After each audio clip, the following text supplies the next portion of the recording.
Hello ಮಕ್ಕಳೆಲ್ಲರಿಗೂ ಹೊಸ ಒಂದು ವಿಡಿಯೋಗೆ ಸ್ವಾಗತ.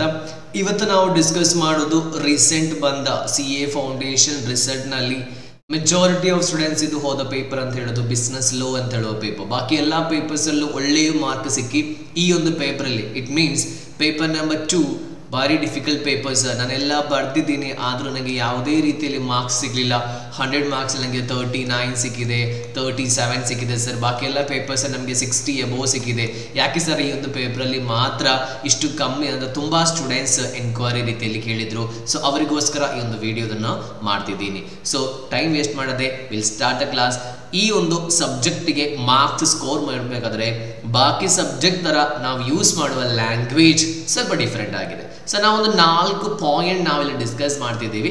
ಆ 4 ಪಾಯಿಂಟ್ ನೀವಲ್ಲಿ ಒಂದು ಸ್ವಲ್ಪ ಇಂಪಾರ್ಟೆನ್ಸ್ ಕೊಟ್ಟರೆ ನಮ್ಗೆ ಈಸಿಯಾಗಿ ನಿಮಗೆ ಈ ಒಂದು ಎಕ್ಸಾಮಿನೇಷನ್ ನೆಕ್ಸ್ಟ್ ಸೆಪ್ಟೆಂಬರ್ ಎಕ್ಸಾಮಿನೇಷನ್ ನಿಮಗೆ ಕ್ಲಿಯರ್ ಆಗ್ಬೋದು.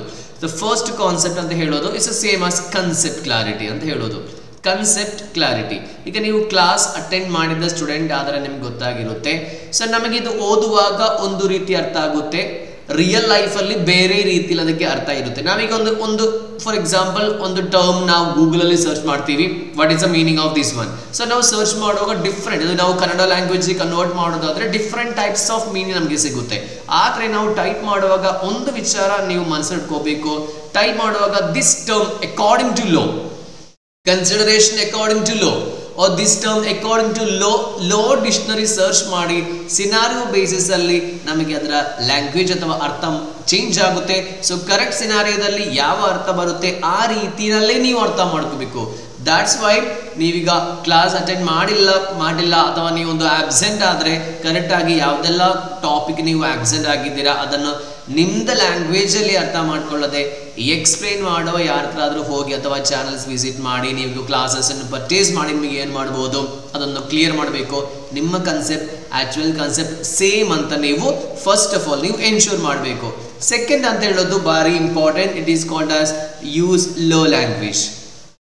ಲೋ ಲ್ಯಾಂಗ್ವೇಜ್ ಸರ್ ನಾವು ಬರ್ದಿರೋದು ಇಂಗ್ಲೀಷಲ್ಲಿ, then what is the difference between law language and this particular term. For example answer ಬರೆಯುವಾಗ ನಾವು ನಾರ್ಮಲಿ ಫಾಲೋ ಮಾಡೋ ಮೆಥಡ್ ಇದೆ. ಮೆಥಡ್ ಅಂತ ಹೇಳಿದರೆ ಫಸ್ಟ್ ನಾವು ಏನು ಬರಿತೀವಿ, ಕೇಸ್ ಲೋ ಟೈಪ್ ಆಫ್ ವಿಷನಲ್ಲಿ we will write the provision, right. So this provision is called as A low.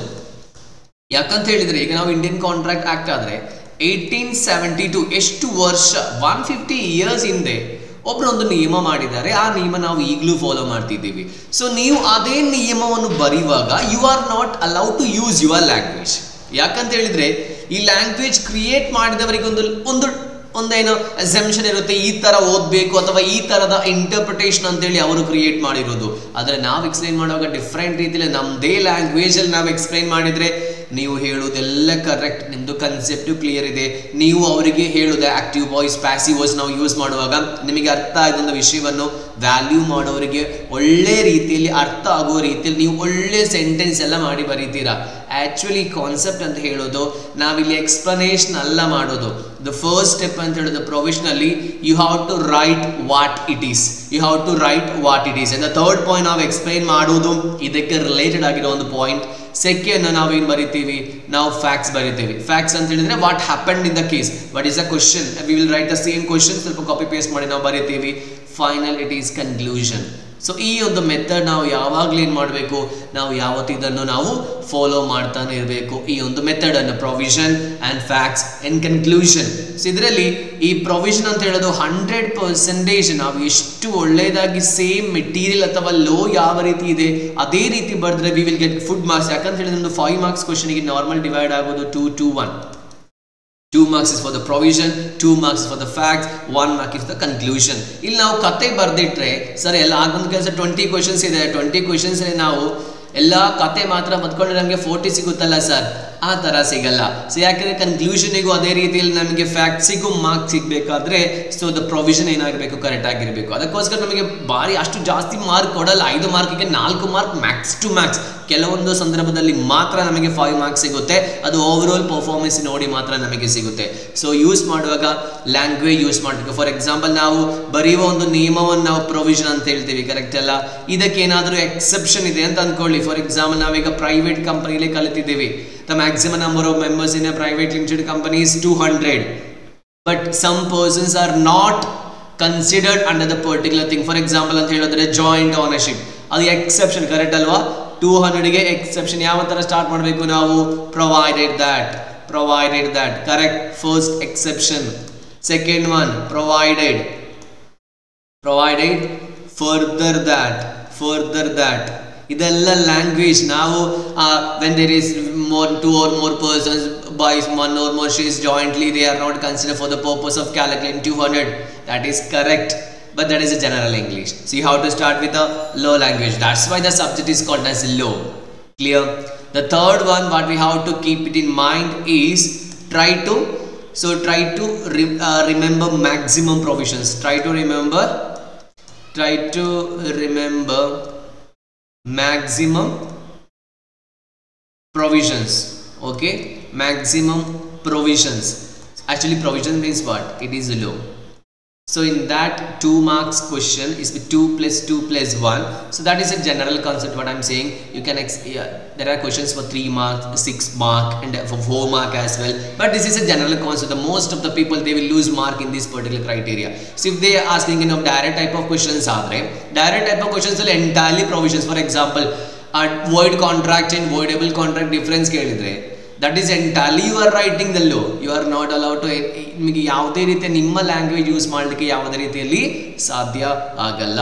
So correct ಆಗಿ ಅರ್ಥ ಮಾಡ್ಕೊಳ್ಳಿ. Try to remember maximum provisions to write the case law based question. Fourth one ಅಂತ ಹೇಳೋದು practice more questions. ಇಲ್ಲಿ practice more questions ಅಂತ ಹೇಳುವಾಗ ಇಷ್ಟು ವರ್ಷದ ಎಲ್ಲ ಕ್ವೆಶ್ಚನ್ಸ್ ಬರಿಬೇಕಂತ ಅಲ್ಲ, at least look at the questions.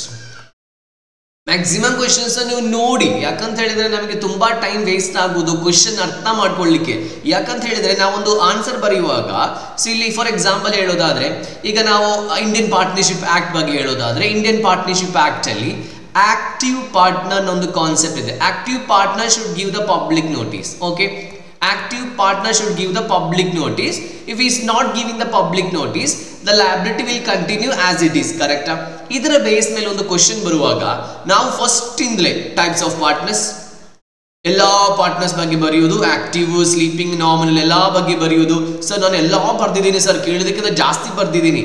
Doesn't matter, because ಇಲ್ಲಿ ಕ್ವೆಶ್ಚನ್ ಕೇಳಿರೋದು ಪಬ್ಲಿಕ್ ನೋಟಿಸ್ ಬಗ್ಗೆ ಮಾತ್ರ. ನಿಮ್ದು ಆನ್ಸರ್ ಯಾವಾಗಲೂ ಕ್ರಿಸ್ಪ್ ಆಗಿರಬೇಕು. So always answer to the point. Answer to the point, nothing more, nothing less. ಈ 4 ಪಾಯಿಂಟ್ ನಿಮ್ಮ ಮನಸ್ಸಲ್ಲಿದ್ರೆ ನಿಮಗೆ ಒಳ್ಳೆ ಮಾರ್ಕ್ ಸ್ಕೋರ್ ಮಾಡು. ಯಾಕಂದ್ರೆ ತುಂಬಾ ವರ್ಷಗಳಿಂದ ನಾವು ಸ್ಟೂಡೆಂಟ್ಸ್ಗೆ ಹೇಳಿಕೊಟ್ಟು ಇದನ್ನು ಫಾಲೋ ಮಾಡಿಸಿರೋದು. ಅದರಲ್ಲಿ ಕನ್ಸೆಪ್ಟ್ ಕ್ಲಾರಿಟಿ ನಿಮಗೆ ಆಯ್ತು ಅಂದ್ರೆ ನೀವು ಎನ್ಶೂರ್ ಮಾಡಬೇಕು. ಸೆಕೆಂಡ್ ಒನ್ ಲ್ಯಾಂಗ್ವೇಜ್, ನೀವು ಲೋ ಲ್ಯಾಂಗ್ವೇಜ್ ಯೂಸ್ ಮಾಡಬೇಕು. ಸರ್ ಈ ಲೋ ಲ್ಯಾಂಗ್ವೇಜ್ ಎಲ್ಲಿಂದ ನಾವು ಕಂಡುಹಿಡಿಯೋದು ಸರ್? ನೀವು ಫಸ್ಟ್ ಏನು ಮಾಡಬೇಕು ಅಂದ್ರೆ ಜನರಲ್ ಲ್ಯಾಂಗ್ವೇಜ್ ಯೂಸ್ ಮಾಡಿ ಬರ್ದು ಕಲೀರಿ. ಅದರ ಎಡೆಯಲ್ಲಿ ನೀವೇನು ಮಾಡಬೇಕು? Low language. For example, we can give money for the offer. We can change it as consideration. That is a law language. That is a legal term ನಮಗೆ ಯೂಸ್ ಮಾಡಬಹುದು. ಅದೇ ರೀತಿಯಲ್ಲಿ ತುಂಬಾ ರೀತಿಯ ಪ್ರೊವಿಷನ್ಸ್ ಬರುತ್ತೆ. ಆ ಪ್ರೊವಿಷನ್ಸ್ ಎಲ್ಲ ನಾವು ಅದೇ ರೀತಿಯಲ್ಲಿ ಬರೀಲಿಕ್ಕೆ ಹೋಗಬೇಕು. Next, try to remember maximum provisions. ಇದು ನಾವು ಕಂಠಪಾಠ ಮಾಡೋದಾದ್ರೆ ನಮಗೆ ಮಗಪ್ ಮಾಡ್ಬೋದು, ಬಾಯ್ ಹಾರ್ಟ್ ಮಾಡ್ಬೋದು, ಯಾವುದೇ ಟೆನ್ಷನ್ ಇಲ್ಲ. ಆದರೆ ಅರ್ಥ ಮಾಡ್ಕೊಂಡು ಬಾಯ್ ಹಾರ್ಟ್ ಮಾಡಬೇಕು. ಯಾವುದೇ ಅರ್ಥ ಆಗಿಲ್ಲ ಅಥವಾ ನಿಮ್ದೇದಾದ ರೀತಿಯಲ್ಲಿ ಅರ್ಥ ಮಾಡ್ಕೊಂಡು ಲ್ಯಾಂಗ್ವೇಜ್ ಯೂಸ್ ಮಾಡಿದ್ರೆ ಯಾವುದೇ ಉಪಕಾರ ಆಗಲ್ಲ. ಯಾಕಂತ ಹೇಳಿದ್ರೆ ನಮಗೆ ಜ್ಞಾಪಕದಲ್ಲಿ ಇರಬೇಕು ಎಕ್ಸಾಮಿನೇಷನ್ ಬರೆಯುವಾಗ.